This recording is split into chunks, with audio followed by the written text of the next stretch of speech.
welcome to The Artful Chef. This week in our art class we are working with chalk pastels. So I have another lesson I will link at the end of this video if you need information on how to use chalk pastels. But for my Art 2 students, they are doing still life drawings. And what they're doing is wildflowers. So I have some examples here of some different pieces. So these are some different still lifes that they have the options to do. I'm going to walk you through the steps on how to do this.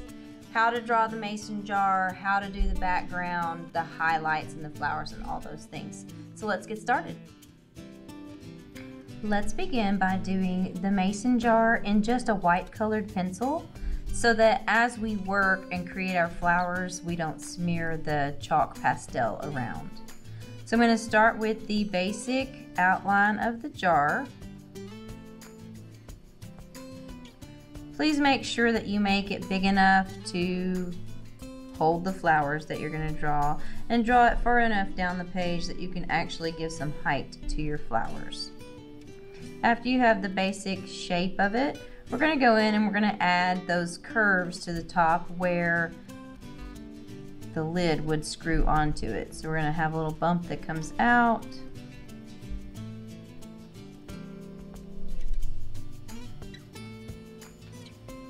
Do that twice.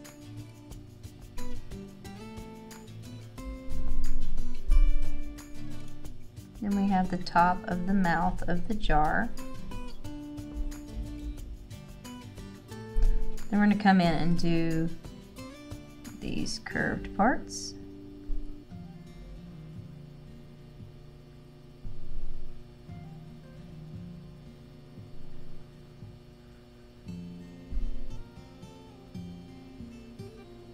And the opening to the jar. And add a little detail to show the curve of the glass and the bottom of the jar. And again, all of these things will come back in later, and we'll finish those off. If you want to put the name on the jar, you can. It's not necessary. I think it looks nice, so I'm going to go ahead and do it. And then all of these things later we will go in and we will fix with our chalks. But just for the purpose of it blending, I'm going to leave it alone. So you can take any kind of flowers as inspiration. I have these different flowers that you can pick up easy at the dollar store if you need something to look at. I will also post a reference page in Canvas of some wildflowers that you guys can use for your inspiration as well. So after you've drawn your jar, you're just going to go in and start drawing your flowers and your stems. So I'm going to do some little yellow flowers.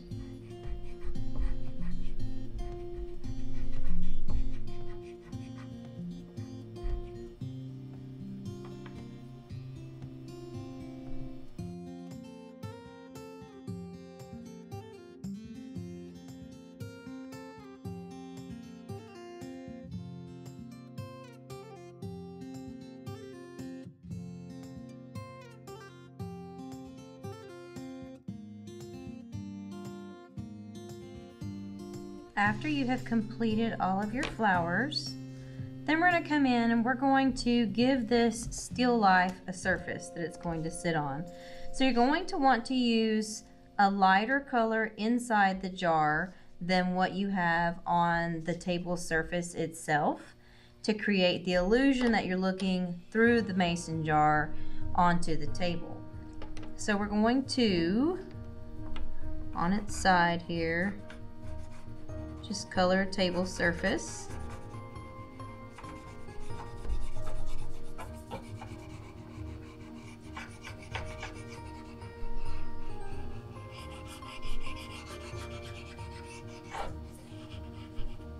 Now what I'm going to do is I'm going to combine a couple of colors to create that look that it's a little bit lighter. So I'm going to go with some lighter pressure inside the jar. And because we haven't traced the white of the jar yet, you can go right on top of those lines without fear of messing them up. So I'm going to take a darker brown and give some definition here to the edge to clean up that line. And I'm going to color some darker areas in.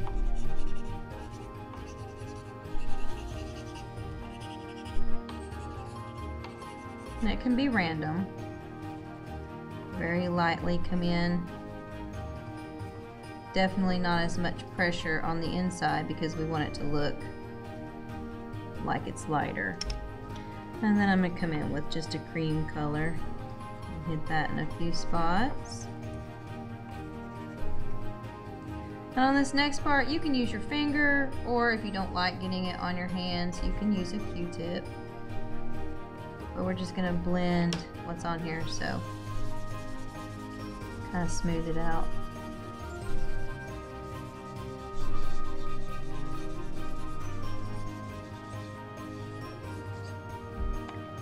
Now I did blend my stems of my flowers, so I'm going to go back in and touch them up just a little so that they have their bright color still.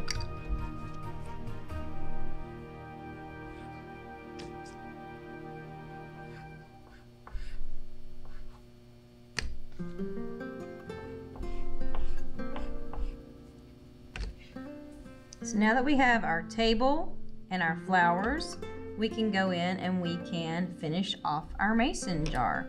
So I'm going to use a combination of gray and white to do this. I'm going to start with the gray, and I'm going to outline right on top of that colored pencil that we used earlier.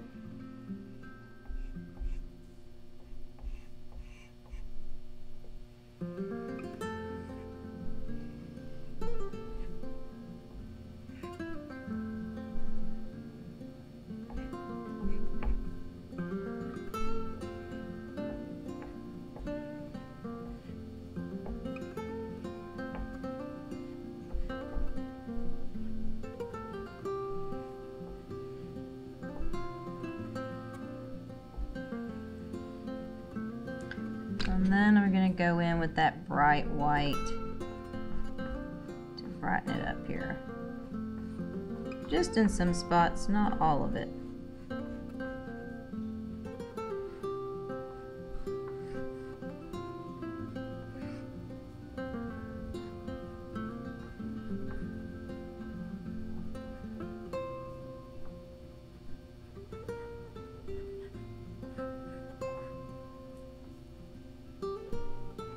Like I said before, if you don't like the words on here, you don't have to put them.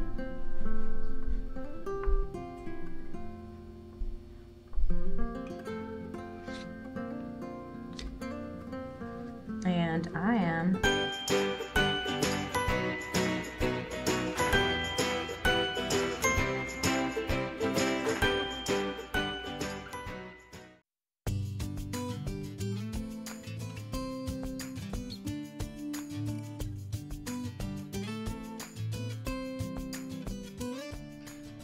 So let's talk about what to do with your picture after you have completed it.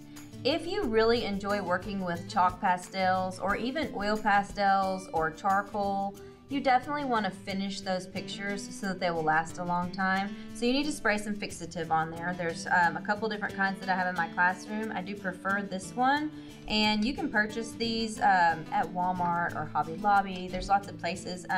I get most of my stuff from Amazon, so I'm gonna put a link in the description on where you can get this through Amazon.